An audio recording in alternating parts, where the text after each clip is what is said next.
everyone. Welcome and thank you for joining me today. I'm your host, Shelly Kino.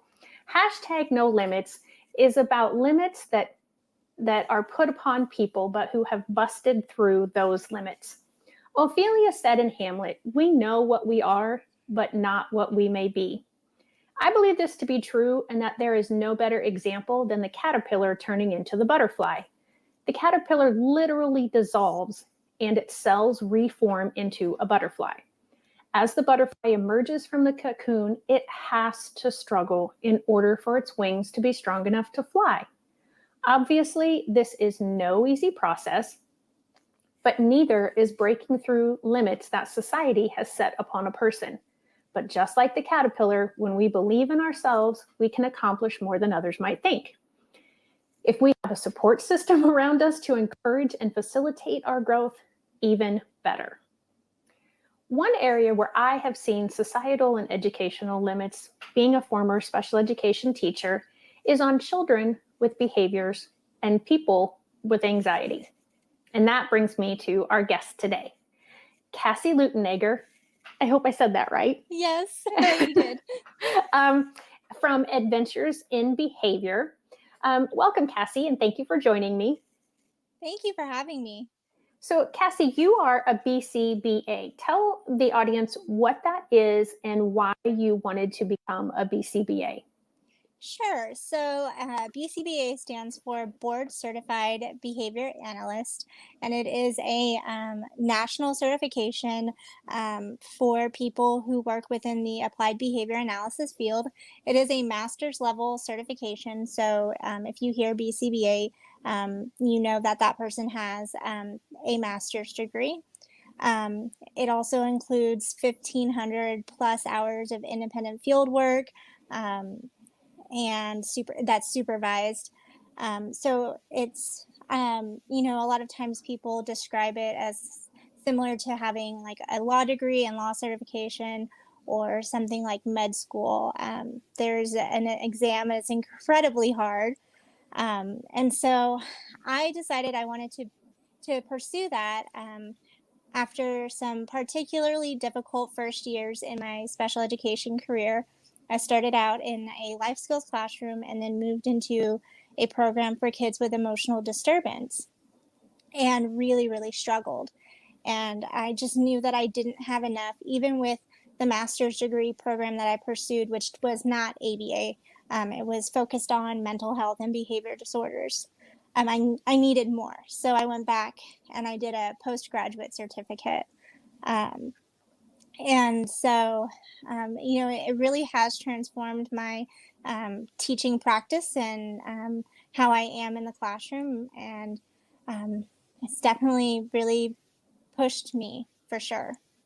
So you are still teaching in the classroom then? Yes, I teach. Somewhere, wherever it's happening with COVID. Right, and I don't know right now what our district's plan is. Yes, I am a special education teacher full-time, and I work part-time doing in-home ABA therapy. And I usually during the school year work on Sundays and then pick up more hours during the summer. Oh, okay, great. So I'm glad you explained how extensive getting the BCBA is, because I have looked into it because I really do love digging into those behaviors. I'm a believer that all behavior is some sort of communication. And so I really enjoy that. And that seemed to be where in my teaching career, I tended to get the most fulfillment. I enjoyed working with all of my students, but there was just something about changing the behaviors that a child was having that were very inappropriate, and helping that child understand why they had those behaviors, addressing that issue, and then helping that child find more appropriate ways to exhibit those feelings and, whatever it was that was causing those behaviors. So do you find that with your students as well, that communication or behavior is communication? Oh, for sure. So, all behavior serves a purpose. And there's 4 functions of all behavior. even like us talking right now, there is a function to this. We want to get someone's attention, right? Mm-hmm. So the four functions are attention, access, so to a tangible or an activity, um, escape from a person or um, activity or sound or something like that. And then sensory. And that's, something is internally giving you that reinforcement. And since you brought that up, that makes me think of functional behavioral analysis in special education, in IEPs, in the individual education plan. Um, do you, with your BCBA now, perform those in other districts, or do you still just do them in your own district? And do you find that it has really helped you to write a really good behavior intervention plan? Yeah, so in Texas, usually the district has a behavior specialist or BCBA, or the LSSPs are responsible for that. Teachers are not allowed to do formal functional behavior assessments, which just drives me crazy because I can do it. Right. Yeah.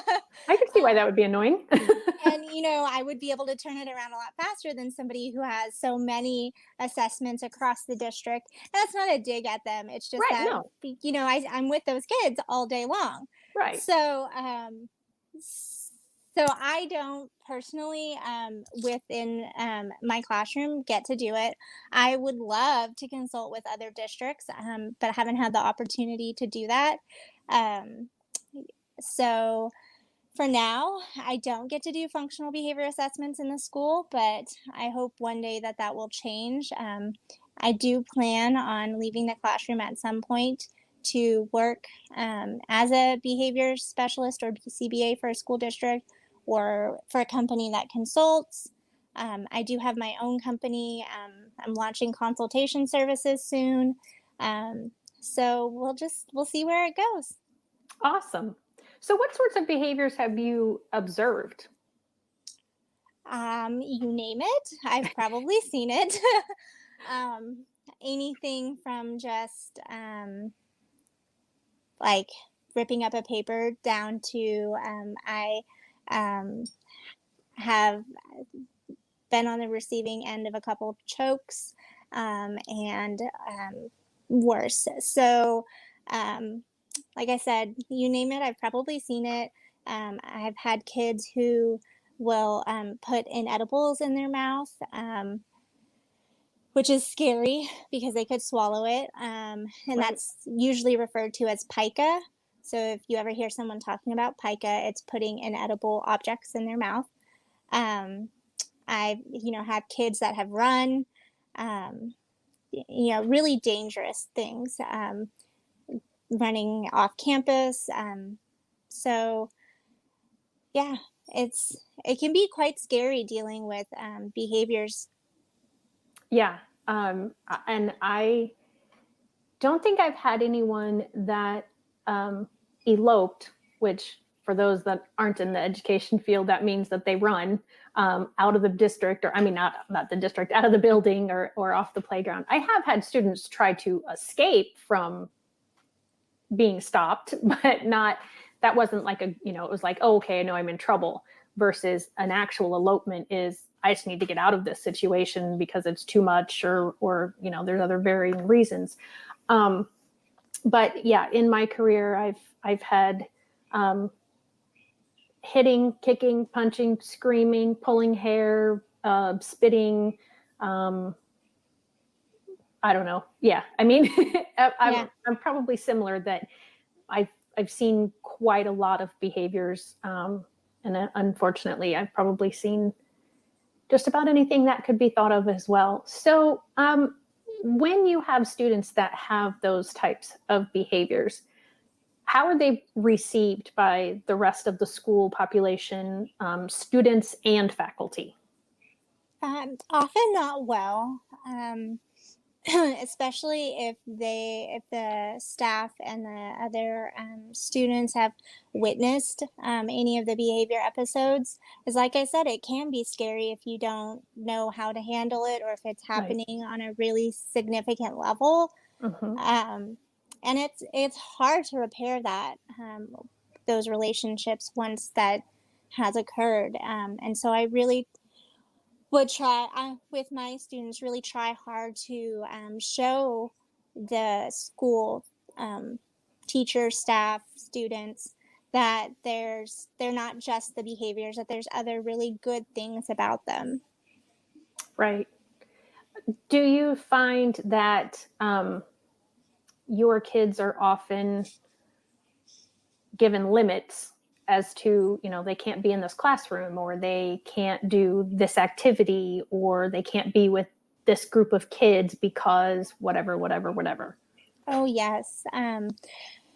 I had a really unfortunate experience teaching where my hands were basically tied no matter my level of advocacy, where the people that were in charge felt like PE and music, the specials, should be the last thing that the students had access to when they were reintegrating from a self-contained environment back into gen ed. And because it's unstructured. Right. um, and I find that a lot of times, um, those kids that I had, it wasn't, um, those weren't the areas that they struggled with when they Yeah. were because they're fun, or Right. there isn't as much of a demand on them as being. It wasn't just, all they had to do was manage their social skills. um, with academic classrooms, gen ed classrooms like math and science, they had to manage social skills and academics. And so, for sure, limits are set on them all the time. And I wasn't able to change people's opinions. So I ended up leaving. Yeah. That is a tough situation, because I think we can see behind the behavior. Mhm. And so we're not as uncomfortable in dealing with a lot of the behaviors as many other people are. Have you been able to help a child that was limited because of others, and then break through those limits with any particular children or child? Yeah. Gosh, it was my third year teaching, and I had probably the two most um, severely aggressive students on campus in my classroom. It was just me and the two students, and we ended up being able to hire a para and brought in a behavior specialist to the campus. He wasn't just for my classroom, because we did have two self-contained classrooms for behavior and an inclusion program that were separate. And so we had quite a few students with behavioral challenges on our campus. But the team, the three of us, I would say, we were able to take those two students from 4 or 5 episodes of aggression per day down to it occurring once every 2, 3 weeks. Awesome. Um, and I ended up leaving at the end of that year because we were moving. But I'm sure that they were able to continue to make progress and start to reintegrate back into the general education classrooms. Yeah, that's the kind of stuff that I just love, because I know that it can happen. It's not guaranteed with everybody, but with the right help, with the right support, so many of our kids with behaviors are able to be reintegrated with their general education peers if they had to be in self-contained classrooms or excluded for whatever amount of time or subjects. So a lot of kids exhibit their behaviors because of anxiety. And as you and I talked about before this started, both of us deal with our own anxiety. How has that affected you? Um, you know, it's it So I'm sure I've always had anxiety. I've only just really in the past several years realized how that what I feel is not normal. Um, because anxiety is not something you can see, Right. and so it's not normal to excessively worry about every single thing all day long. It's not normal to panic over little things like technology not working. So, in the past few months is really when my anxiety has gone to like just a whole new level. And I'm sure that COVID stuff has not helped. Yeah. I'm sure that's partially contributing to it. But, there's been times where I've canceled activities because I'm not in the right frame of mind to go. Um, it has made wanting to go back to school extremely difficult this fall. Um, and so and it's not like one big thing that I've noticed how, it's impacted me. It's all of the little things. Hmm. Yeah. And I, like you, have probably had it all of my life. I'm probably a lot older than you. So when I was growing up, anxiety wasn't a word used as a diagnosis. I don't even know that it was even really used in the medical field for anything. Um, so I went through countless doctors and countless tests, and I was told you have a nervous stomach, you have irritable bowel syndrome, you have I don't know. I can, those were the two biggest ones. Yeah. Um, and then finally, 15 years ago, maybe, I was told, you have anxiety. Um, and it was basically because I had a major panic attack to Hmm. where I was debilitated and like was freaking out and couldn't move and just didn't know what to do. Um, so, what kind of limits? I mean, you mentioned it that you've had to change your plans several times. Um, and you are concerned about going back to school. So, how are you getting through? How are you busting through those limits?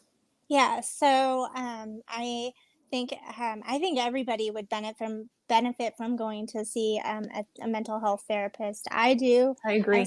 I started seeing one in November, and you have to find the right one. Mm-hmm. It's you can't give up because I've changed a couple times since then because it wasn't the right fit. Mm-hmm. I had one that told me that I didn't have depression and that it was, she was like, oh, I don't think that your psychiatrist is correct, that you have anxiety and depression. When it's very obvious that I was maybe not having depression, but definitely having depression symptoms. Mm-hmm. And the fact that she couldn't see that, that's a problem. Um, and so I do see a therapist. I started seeing a psychiatrist, and I am taking medication. And you guys got a little sneak peek of Finn, my buddy. Oh, Um, we adopted him about a month ago ish. And right now he's an at home service dog because he is in training and not ready for public access. But he's my little shadow. And as you can see, anytime that I just need little bit of comfort, a little bit of laughter. He's right there with me. But also, he provides some tactile stimulation to help center me. And when I do start to have an anxiety attack, uh oh. Oh, there you are. We lost you for a second. he will, come lay on me and provide deep pressure therapy. Um, and it really helps. So he's definitely been a big help, but just him by himself would not be helping me. It's the combination of all three things. Yeah. And that's a very good point. I was very resistant to medication for my anxiety for many years. I was less uncomfortable, still uncomfortable, but less uncomfortable seeing and talking to a counselor. But the medicine, I just really, really fought for too long. But definitely, yeah, the combination of the therapy as well as the medicine has helped me to be able to function honestly, and to not be stressed out about every little thing.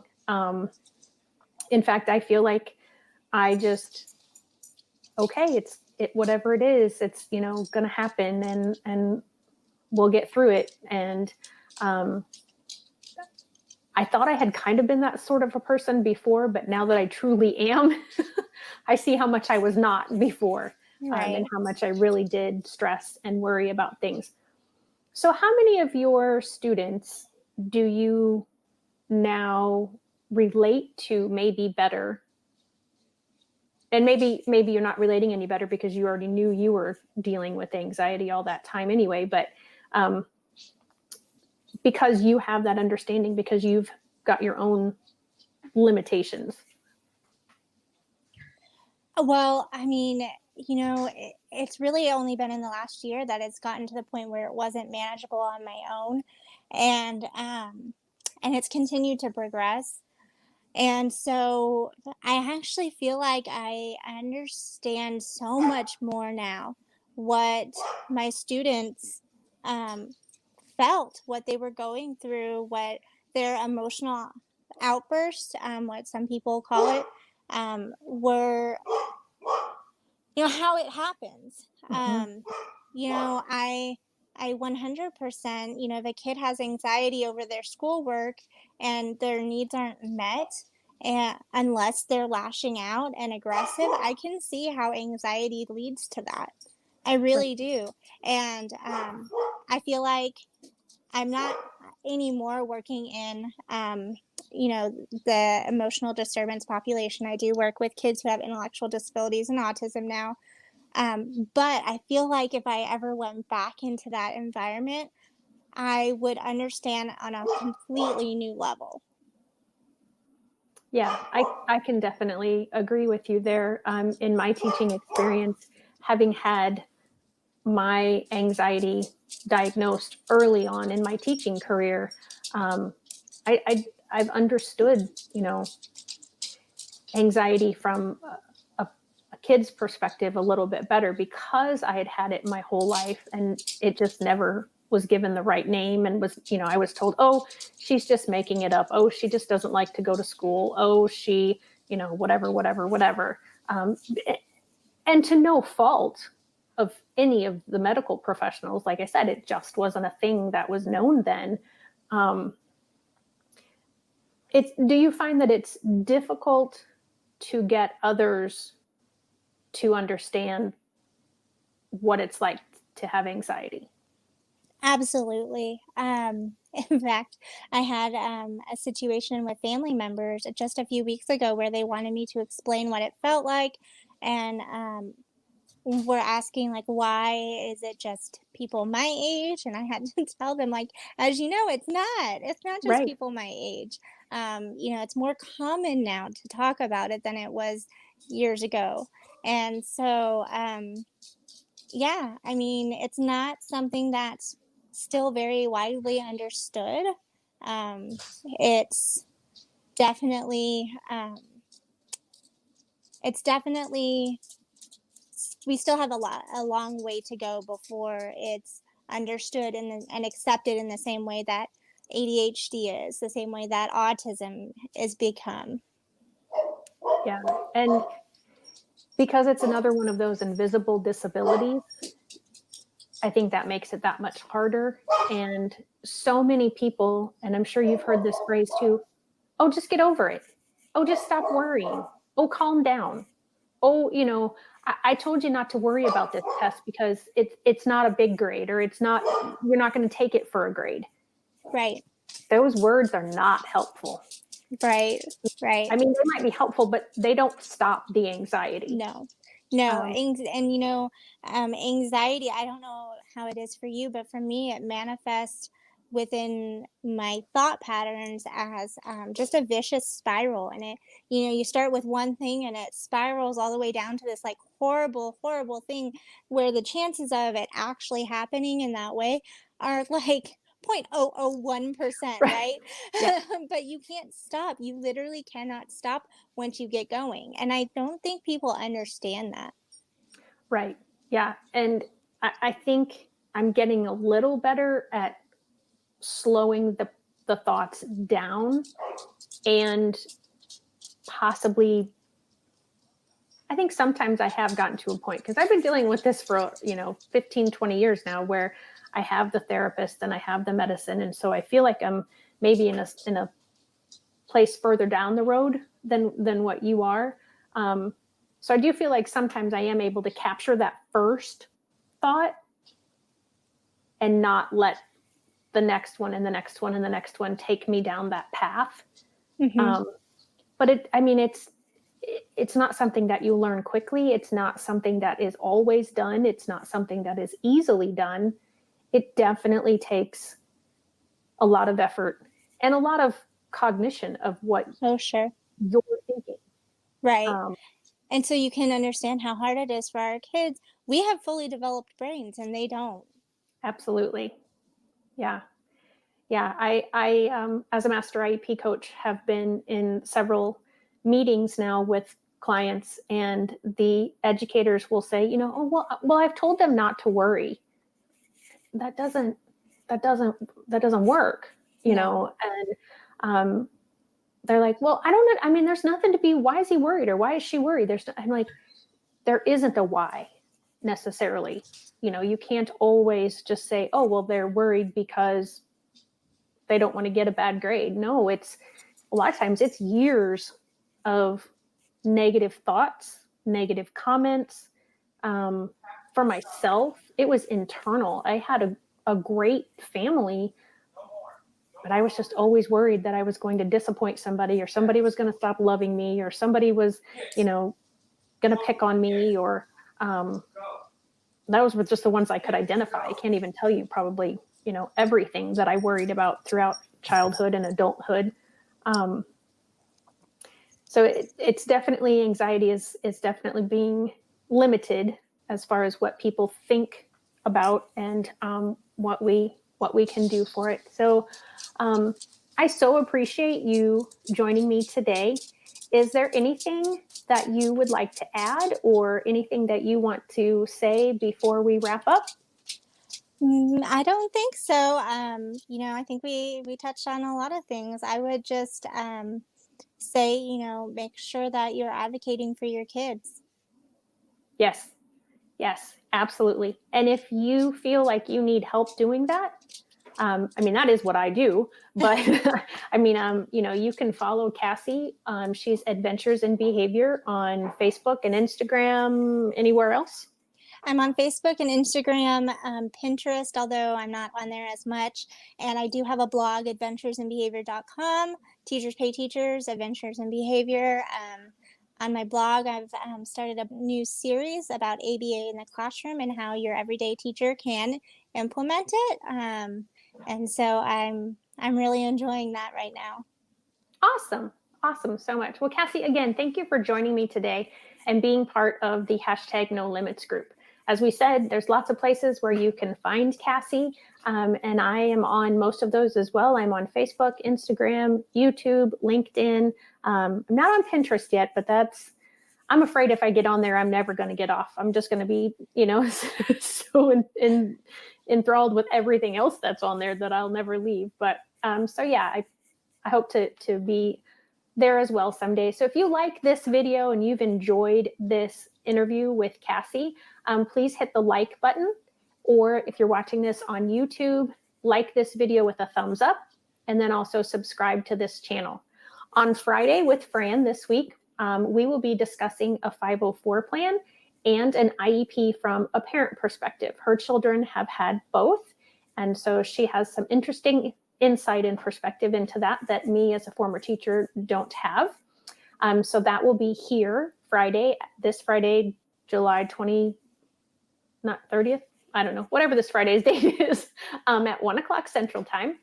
Next week on No Limits, I will be interviewing someone who went through school with a specific learning disability and now has her own business as a speech language pathologist and has gotten a bill passed in her home state for something called dignified changes. And if you don't know what dignified changes are, you might want to look that up before joining, or just join and you'll find out that next week. So again, I am Shelly Kino. I'm an educational consultant and master IEP coach. Thank you, Cassandra Leutenegger, for joining me from Adventures in Behavior. And if you have any questions, leave them in the chat. And if I can't answer them, I will be sure to get a hold of Cassie and ask her those questions. Thank you so much, everyone who joined us and will watch this in the replay.